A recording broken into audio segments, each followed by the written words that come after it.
Hello friends, Delhi eyes के मंच पर आपका स्वागत है। तो करंट अफेयर्स की सीरीज में आज हम अपने नेशनल इंटरनेशनल अगस्त लास्ट वीक के करंट अफेयर डिस्कस करेंगे और अगस्त माह के पूरे करंट अफेयर्स का आज हमारा नेशनल इंटरनेशनल का लास्ट सेशन होगा। तो इस सेशन में हम सबसे पहले जो डिस्कस करेंगे वो है एससीओ का समिट जो हाल ही में हुआ है 30, 31 और 1 सितंबर को। तो एससीओ का ये समिट क्यों है इतना खास कि एससीओ का 25वां समिट है, क्योंकि भारत अमेरिका जो टैरिफ वॉर चल रहा है और लगातार जो इंटरनेशनल मार्केट में उथल पुथल है, इसके बाद चाइना इंडिया का एक साथ आना एससीओ समिट को खास बनाता है। तो हम देखेंगे एससीओ समिट के बारे में। तो जैसा कि हमने बताया कि एससीओ का 25वां समिट है कि कहाँ हुआ है, चीन के तियानजिन शहर में हुआ है। अगर तिथि हम देखेंगे तो 31 से 1 सितंबर के बीच 2 दिन ये समिट चला है। तो एससीओ के कुल मेंबर अगर हम देखेंगे तो कुल सदस्य 10 हैं। एससीओ के कुल 10 सदस्यों ने इस समिट में भाग लिया। एससीओ के एक्सप्लेनेशन को करने से पहले हम देखेंगे कि ये समिट क्यों खास रहा। तो भारत ने चीन का निमंत्रण इस समिट के लिए स्वीकार किया और प्रधानमंत्री मोदी ने चीन की यात्रा की। प्रधानमंत्री ने लगभग 7 साल के बाद चाइना की यात्रा की है समिट के लिए, इसलिए ये समिट और भी खास हो जाता है। तो ये जो समिट है वो 5वीं बार चाइना में आयोजित हो रहा है, ये आप याद रखेंगे। इस समिट के मेजर की पॉइंट्स अगर हम देखेंगे तो ये समिट अपने आप में बहुत महत्वपूर्ण है। इस समिट में सभी देशों ने भाग लिया, लेकिन ये समिट इसलिए भी इंपॉर्टेंट हो जाता है क्योंकि ये समिट भारत और चीन के जो बायलैटरल रिलेशन है उन पर भी बेस्ड रहा। भारत और चीन दोनों ने कहा कि भारत जो है और चाइना वो अपने रिलेशन को किसी और देश के एंगल से नहीं देखेगा, वो आपस में अपने हित जो साझा हित है उनके अकॉर्डिंग अपने रिलेशंस को आगे बढ़ाएंगे और स्थिर रखेंगे। तो इस समिट के की पॉइंट्स हम देखेंगे। तो हमने इसमें सबसे पहले तो ये है कि चाइना जो है कैलाश मानसरोवर यात्रा की पुनः बहाली करने के लिए तैयार हुआ कि चाइना अब फिर से कैलाश मानसरोवर यात्रा जो इंडिया के लोग करते हैं उसकी परमिशन देगा। साथ ही भारत ने भी चाइना से जो भी लोग आते हैं उनको डायरेक्ट वीजा देने के लिए मंजूरी दी। दूसरा ये है कि जो सीमा समझौते हैं, जो बॉर्डर के समझौते हैं, उस पर भी बात हुई कि चाइना और इंडिया दोनों के जो सैनिक हैं जो दोनों की बाउंड्रीज पर पेट्रोलिंग करते हैं उनको लेके समझौते, और साथ ही सैनिकों की जो डिसएंगेजमेंट है उस पर समझौते हुए। अर्थात जो सैनिक है वो चाइना के सैनिक कहां तक पेट्रोलिंग करेंगे, इंडिया के सैनिक कहां तक पेट्रोलिंग करेंगे, उसका जोन डिफाइंड होगा और जहां पर नो मैन जोन है वो भी डिसाइड होगा। तो इस प्रकार सीमा समझौते इसमें हुए। थर्ड ये है कि आतंकवाद का विरोध जो है उस पर सहयोग हुआ कि चाइना जो है किसी प्रकार भी आतंकवाद में सहयोग नहीं करेगा। अगर कोई भी देश आतंकवाद फैलाता है तो वो उसका विरोध करेगा, उस पर प्रतिबंध लगाएगा। फोर्थ, इस बात पर चर्चा हुई कि दोनों ही आपस में जो बिजनेस रिलेशन है, व्यवसायिक संबंध है, उसको बेहतर बनाएंगे। दोनों एक दूसरे का जो ट्रेड बैलेंस है उसको अच्छा रखेंगे और चाइना जो है भारत में निवेश करेगा, भारत भी चाइना में नए निवेश करेगा। 6 ये हुआ कि भारत और चाइना जो है वो डायरेक्ट फ्लाइट को बढ़ावा देंगे। भारत से चाइना के लिए जो डायरेक्ट फ्लाइट्स हैं वो बढ़ेंगी, चाइना से इंडिया के लिए जो डायरेक्ट फ्लाइट है वो बढ़ेंगी। तो ये एविएशन सेक्टर को लेके एक समझौता था। तो ये जो है समिट के मेजर पॉइंट रहे। समिट के लास्ट में ये कहा गया कि जो ड्रैगन अर्थात चाइना है और जो हाथी अर्थात इंडिया है, इनकी दोस्ती आगे बढ़ेगी और विश्व एक नई दिशा में जाएगा।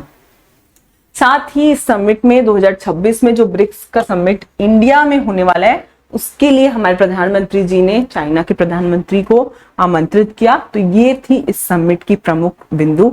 इसके बाद हम एससीओ पर चर्चा करेंगे क्योंकि समिट तो एससीओ का था, भले इंडिया और चाइना के बीच चर्चा हुई। तो एससीओ क्या है, उसका इंडिया से क्या रिलेशन है। तो एससीओ एक इंटरनेशनल ऑर्गेनाइजेशन है, इसके 10 सदस्य है। इसका 10वां सदस्य हाल ही में कौन है, बेलारूस है। तो इसकी जो मेन परमानेंट 10 मेंबर है उसके साथ इसकी 2 पर्यवेक्षक और 14 डायलॉग पार्टनर है। तो ये एससीओ के मेंबर की बात हुई, संगठन की बात हुई। अगर भारत और एससीओ का रिलेशन देखेंगे तो भारत ने 2005 में पर्यवेक्षक के रूप में एससीओ ज्वाइन किया और 2017 में वो उसका परमानेंट मेंबर बन गया। तो 2005 में भारत क्या पर्यवेक्षक बना, 2017 में उसका परमानेंट मेंबर बन गया। तो अभी अगर भारत की स्थिति देखेंगे वर्तमान में, तो भारत इसके वार्षिक बजट में लगभग 5.9% कंट्रीब्यूट करता है। तो भारत एससीओ का एक अच्छा कंट्रीब्यूटर है इकोनॉमिक सेक्टर में देखेंगे तो।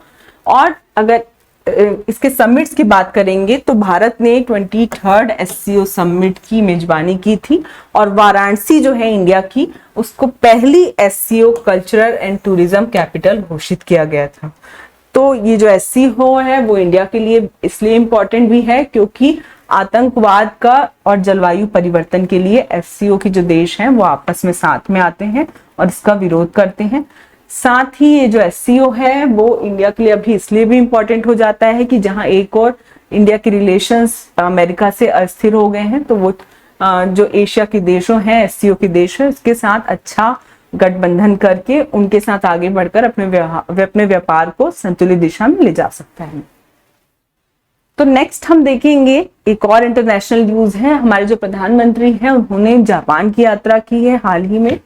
तो ये जो यात्रा है वो एससीओ के एक दिन पहले 29 और 30 अगस्त को की है। ये जो यात्रा है वो 15वां भारत जापान वार्षिक सम्मेलन ये कहलाया। तो प्रधानमंत्री बनने के बाद वो 8वीं बार इनकी ये जो जापान की यात्रा कहलाई। तो ये जो यात्रा थी वो 15वें भारत जापान वार्षिक सम्मेलन के लिए थी। इस यात्रा के भी कुछ मेजर पॉइंट्स निकले, तो वो मेजर पॉइंट्स क्या हैं हम डिस्कशन करेंगे। उसके बाद इंडिया और जापान के रिलेशंस क्या है उन पर हम डिस्कशन करेंगे। तो सबसे पहले इस जो यात्रा थी उसके आउटकम क्या निकले, तो हम देखेंगे कि जो रक्षा सहयोग है, सुरक्षा सहयोग है इंडिया और जापान के बीच, उनको हमें मजबूत करना है ताकि आने वाली कोई भी इमरजेंसी के लिए दोनों देश तैयार रहें।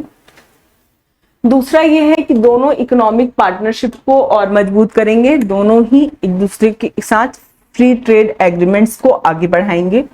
थर्ड ये है कि पीपल टू पीपल एक्सचेंज को वो बढ़ावा देंगे। जापान से जापान की संस्कृति, शिक्षा भारत के लोग भी ग्रहण कर सकेंगे, भारत की संस्कृति और शिक्षा जापान के लोग ग्रहण कर सकेंगे। तो ये हुआ पीपल टू पीपल एक्सचेंज कार्यक्रम। फोर्थ ये है कि जापान और इंडिया एक दूसरे के साथ बहुत सारे सेक्टर्स में सहयोग करेंगे। वो सेक्टर होंगे स्वच्छ ऊर्जा के, विज्ञान प्रौद्योगिकी के, मिनरल्स के, डिजिटल जो हमारी डिजिटल टेक्निक है उसकी साझेदारी के, हमारा सांस्कृतिक आदान प्रदान। तो इन क्षेत्रों में दोनों एक दूसरे के साथ कॉपरेशन करेंगे। इसके बाद प्रधानमंत्री मोदी ने जिस प्रकार चाइना में उनको आमंत्रित किया, वैसे ही प्रधानमंत्री मोदी ने जापान के जो प्रधानमंत्री हैं इशिबा, उनको भी भारत में होने वाले जो समिट है एआई इम्पैक्ट समिट 2026 उसके लिए इनवाइट किया। तो इस जो भारत जापान रिलेशन है वो बहुत ही पुराने हैं। तो इसके बाद हम देखेंगे कि इंडिया और जापान का रिलेशन क्या क्या रहा। तो 2014 से 24 तक के रिलेशंस को हम डिस्कस करेंगे जो रीसेंट है मोदी जी के आने के बाद। तो 2014 में जो है India Japan special strategic and global partnership पर समझौता हुआ, ये 2014 में हुआ। उसके बाद जो है जापान समझौते के बाद भारत का 5वां बड़ा निवेशक बन गया, 5th लार्जेस्ट इन्वेस्टर है। उसके बाद अगर हम देखेंगे कि जापान के कौन कौन से उद्योग हैं, तो जापान के बहुत सारे उद्योग भारत के प्रमुख शहरों में हैं। तो जापान भारत में बहुत ज्यादा इन्वेस्ट करता है इन मेजर सिटीज में। और इसके बाद अगर हम देखेंगे तो India Japan Act East forum meet ये हुई थी 2024 में। तो जापान जो है इंडिया के साथ एक्ट ईस्ट फोरम मीट में भी भाग लेता है।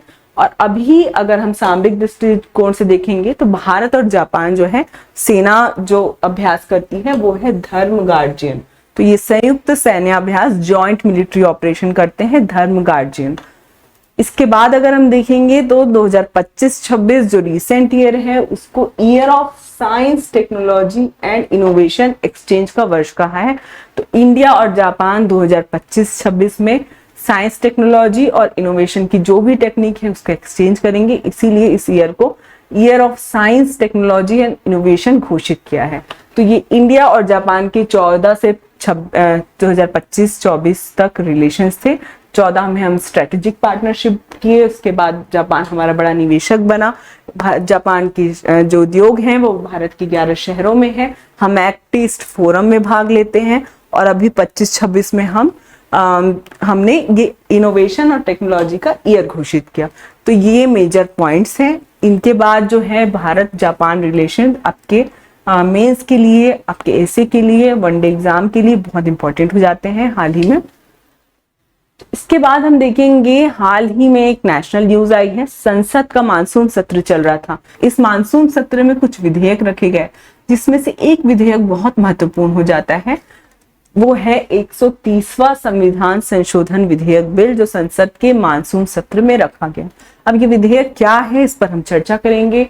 तो ये जो बिल है ये मंत्रियों पर आपराधिक कार्यवाही पर पद मुक्ति का आदेश देता है। अर्थात कोई भी मिनिस्टर स्टेट का हो या फिर सेंट्रल गवर्नमेंट का हो, अगर किसी भी आपराधिक कार्यवाही के तहत जेल में जाता है तो उससे पद मुक्त करने का, अर्थात उसे अपने पोस्ट से हटाने या फिर रेजिग्नेशन देने का आदेश देता है। तो वो इसके प्रावधान क्या है हम ये देखेंगे। अगर इस कानून के प्रावधान देखेंगे तो हमारे देश में जो पीएम है, सीएम है, केंद्रीय मंत्री है, राज्य मंत्री है, उन्हें ऐसी धारा के तहत सजा मिलती है जिसमें उन्हें मिनिमम 5 साल की सजा होती है और मैक्सिमम उससे ज्यादा।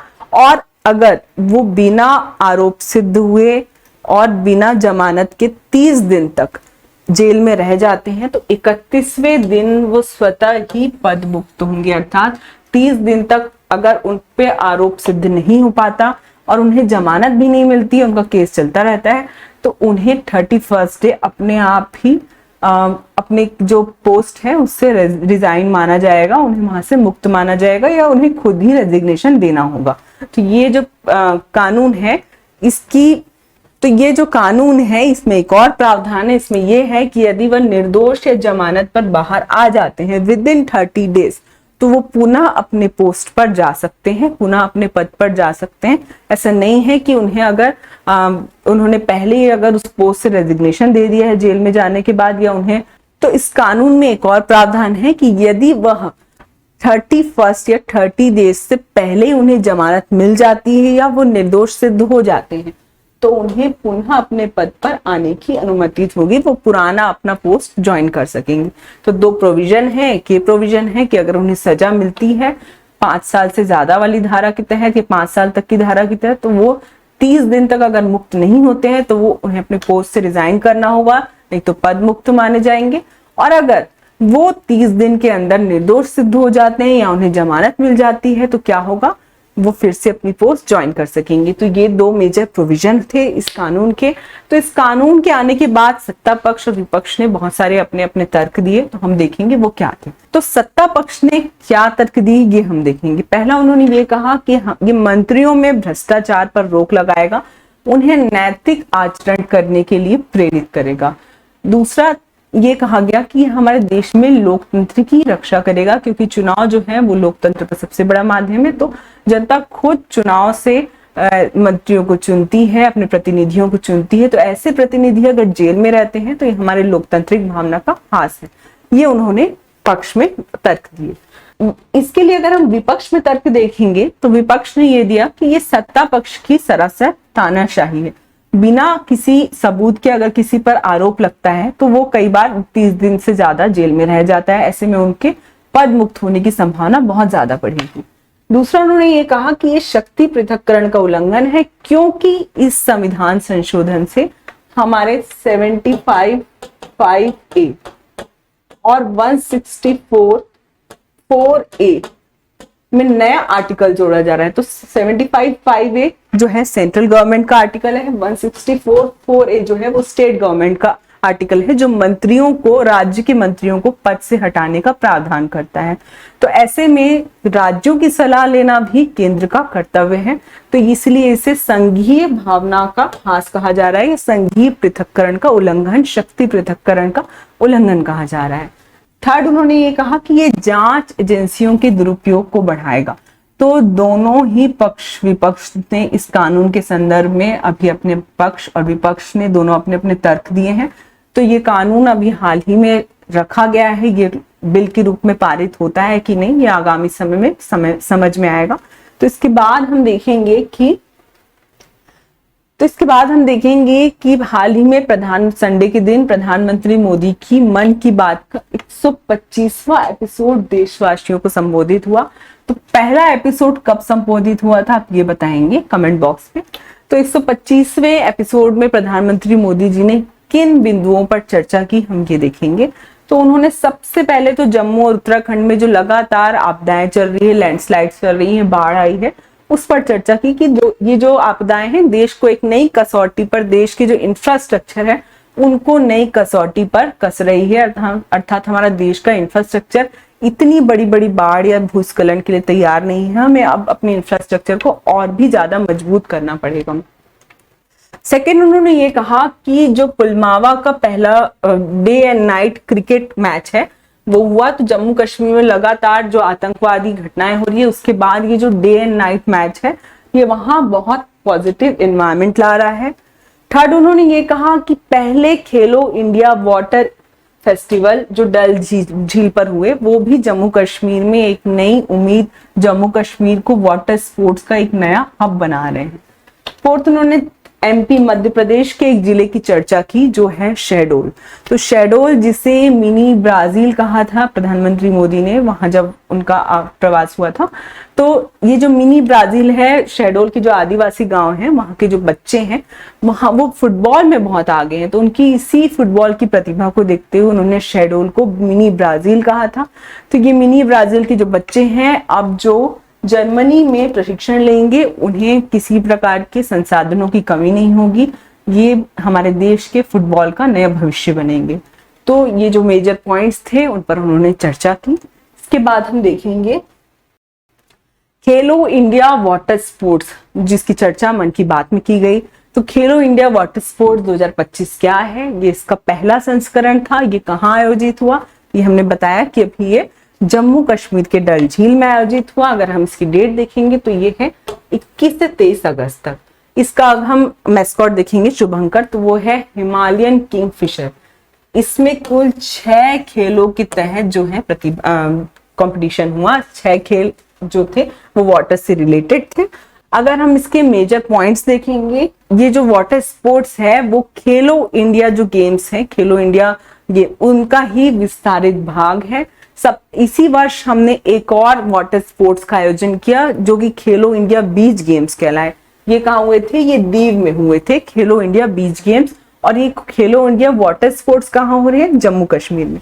जम्मू कश्मीर जो है वो लगातार जो खेलो इंडिया सेंटर्स का नया केंद्र बनता जा रहा है। इसी वर्ष जो जम्मू कश्मीर है वहां गुलमर्ग में खेलो इंडिया शीतकालीन खेल भी आयोजित हुआ था। तो जम्मू कश्मीर में खेलो इंडिया का दूसरा संस्करण है। इसके बाद अगर हम देखेंगे कि इसमें कौन कौन सी स्पर्धाएं हुई, तो इसमें हुई rowing, canoeing, kayaking, skiing, shikara ride और ड्रैगन बोट रेस। तो rowing, canoeing, kayaking, skiing, shikara race और ड्रैगन बोट। थोड़ा सा याद करना डिफिकल्ट है, आप शिकारा से, ड्रैगन बोट से, रोइंग, क्याइंग 3-4 वाटर स्पोर्ट्स के नाम याद कर सकते हैं। इसके बाद अगर हम देखेंगे कि इसमें कितने राज्यों ने भाग लिया, तो इसमें 36 राज्यों के लगभग 400 एथलीट्स ने भाग लिया। तो ये थे हमारे पहले खेलो इंडिया वाटर गेम्स जो जम्मू कश्मीर में हुए 21 से 23 अगस्त में। 6 इसमें इवेंट्स थे जो कि वाटर पे बेस्ड थे, डल झील में हुए। ये खेलो इंडिया गेम्स का ही भाग है जम्मू कश्मीर में। दूसरी बार खेलो इंडिया गेम्स का पहली बार हम विंटर गेम्स किए, दूसरी बार हम वाटर स्पोर्ट्स किए। तो ये इसके मेजर पॉइंट्स थे जो आपके प्री मेंस वनडे सबके लिए इंपॉर्टेंट हो जाते। अगर हम नेक्स्ट करंट अफेयर देखेंगे तो हाल ही में तातो जल विद्युत परियोजना जो है अरुणाचल प्रदेश में, उसको मंजूरी मिली है। तो ये जो जल विद्युत परियोजना है ये अरुणाचल प्रदेश में है। अगर इसका हम व्यय देखेंगे तो लगभग 8,146 करोड़ रुपए इसका टोटल एक्सपेंस है। अगर हम इसकी कैपेसिटी देखेंगे तो इसकी कैपेसिटी है 700 मेगावाट। ये आप जरूर याद रखेंगे, 700 मेगावाट। तातो सेकेंड जल विद्युत परियोजना है। तातो जल विद्युत परियोजना फर्स्ट लॉन्च हो चुकी है, ये इसका सेकेंड पार्ट है। तो इसके महत्वपूर्ण तथ्य अगर हम देखेंगे ये जो परियोजना है वो केंद्रीय मंत्रिमंडल की आर्थिक मामलों की समिति ने अरुणाचल प्रदेश की जो श्यामी जिला है वहां पर तातो सेकंड जल विद्युत परियोजना को लगाने की अनुमति दी। ये जो परियोजना है इसकी अगर हम अवधि देखेंगे तो लगभग 72 महीने हैं और ये अरुणाचल प्रदेश के श्यामी जिले में लग रही है, तातोत सेकंड। अगर ये योजना इंपॉर्टेंट क्यों है हम देखेंगे तो ये योजना इंपॉर्टेंट ये इसलिए है क्योंकि इसमें अरुणाचल प्रदेश में विद्युत आपूर्ति बढ़ेगी। नॉर्थ ईस्ट जो सेक्टर है वहां पर हमारा जो इलेक्ट्रिसिटी जनरेशन, इलेक्ट्रिसिटी डिस्ट्रीब्यूशन है वो बढ़ेगा। और अगर हम देखेंगे ये जो योजना है किसके सहयोग से बन रही है तो ये योजना है वो eastern electric power corporation limited और अरुणाचल प्रदेश सरकार के संयुक्त उपक्रम से बन रही है, उनकी जॉइंट वेंचर से बन रही है जिसमें ईस्टर्न कॉर्पोरेशन लिमिटेड और अरुणाचल प्रदेश का जॉइंट वेंचर है। इसके बाद हम देखेंगे यूएनडीपी इक्वेटर प्राइज 2025। तो ये जो यूएनडीपी इक्वेटर प्राइज है ये बायोडायवर्सिटी कंजर्वेशन के लिए दिया जाता है, फीमेल्स को दिया जाता है, ये आप सबसे पहले जानेंगे। तो जैसा कि यूएनडीपी इक्वेटर पुरस्कार कहा गया है तो यूएनडीपी जो है वो संयुक्त राष्ट्र विकास कार्यक्रम के द्वारा दिया जाएगा, नाम से ही क्लियर है। इस बार ये पुरस्कार किसको मिला है तो इस बार ये पुरस्कार मिला है Bibi Fatima women self help group को मिला है, महिला सहायता समूह को मिला है। तो ये जो पुरस्कार है वो इन्हें किस क्षेत्र में मिला है हम देखेंगे। तो ये जो पुरस्कार है वो इन्हें क्यों मिला है हम देखेंगे। तो ये जो धारवाड़ जिले के तीर्था गांव की जो बीबी फातिमा है वो वुमेन सेल्फ हेल्प ग्रुप की मेंबर है। तो उन्होंने पर्यावरण के अनुकूल खेती की, बाजरा मिलेट्स का संवर्धन किया उस गांव में और महिला इंटरप्रेन्योरशिप, महिला को नेतृत्व दिया ताकि वो पर्यावरण अनुकूल खेती करें, मिलेट्स को आगे बढ़ाएं। तो उनके इसी नेतृत्व के लिए उन्हें ये पुरस्कार मिला है। ये जो पुरस्कार है वो ग्रामीण महिलाओं के जो प्रयास है, जो पर्यावरण संरक्षण सतत विकास की दिशा में है उसको उजागर करता है और उन्हें लगातार इस डायरेक्शन में कार्य करने के लिए प्रेरित करता है। जो बीबी फातिमा है उन्होंने 2018 में 15 महिलाओं के साथ एक सेल्फ हेल्प ग्रुप की स्थापना की थी। इनके अगर संस्था का नाम देखेंगे तो सहज समृद्धा इनकी संस्था का नाम है। तो मेजर इंपॉर्टेंट आपके लिए ये हो जाता है कि किससे मिला था और किस डायरेक्शन में मिलता है। नेक्स्ट हम स्पोर्ट्स से रिलेटेड एक न्यूज देखेंगे जो है भारत की अन्नू रानी। तो अभी भारत की अन्नू रानी इतनी फेमस क्यों हुई तो ऑलरेडी ये जो है एशियाई खेलों की चैंपियन है ही, लेकिन हाल ही में उन्होंने जो पोलैंड है उसमें आयोजित महिलाओं की भाला फेंक स्पर्धा में गोल्ड मेडल जीता है। तो ये जो गोल्ड मेडल है वो भारत के लिए गर्व का विषय है। तो उन्होंने कितना मीटर 62.59 मीटर भाला फेंककर ये इस सीजन का सबसे बेस्ट प्रदर्शन दिया है और गोल्ड मेडल जीता है। तो ये जो अन्नू रानी है वो 32 वर्ष की है। उन्होंने टर्की और ऑस्ट्रेलिया की जो उनके कंपेटिटर थे उनको हराकर ये गोल्ड मेडल जीता है। तो अब नेक्स्ट ये ओलंपिक के लिए तैयारी कर रही है। इसके बाद हम देखेंगे मिस इंडिया यूनिवर्स 2025। तो ये जो है इसकी विजेता रही मनिका विश्वकर्मा। अगर हम इसकी पूर्व विजेता की बात करेंगे तो वो थी रिया सिन्हा। तो ये जो इवेंट है इसके मेजर इंपॉर्टेंट पॉइंट्स क्या है तो 18 अगस्त को ये हुआ था। ये कहाँ हुआ था? राजस्थान में हुआ था। तो ये इसमें रिया सिन्हा जो पूर्व विजेता थी उन्होंने ही as per tradition new miss India universe को ताज पहनाया। तो ये जो मनिका विश्वकर्मा है वो कौन है उनके बारे में हम देखेंगे। तो मनिका विश्वकर्मा का जन्म जो है वो राजस्थान में हुआ था, गंगानगर की है, लेकिन वर्तमान में वो दिल्ली में रह रही है। तो ये था मिस इंडिया यूनिवर्स। तो इस जो सेशन में हमने डिस्कस किया इंटरनेशनल इवेंट्स, स्पोर्ट्स इवेंट्स, कुछ परियोजनाएं, भारत के नए प्रमुख बिंदु, प्रधानमंत्री मोदी जी की मन की बात। तो होप आप लोग के लिए सेशन बहुत ही आपकी स्टडीज के लिए बहुत इंपॉर्टेंट होगा। इसके बाद हम अपने करंट अफेयर के सितंबर के कुछ करंट अफेयर्स पर डिस्कस करेंगे। तब तक के लिए thank you, keep learning, keep watching.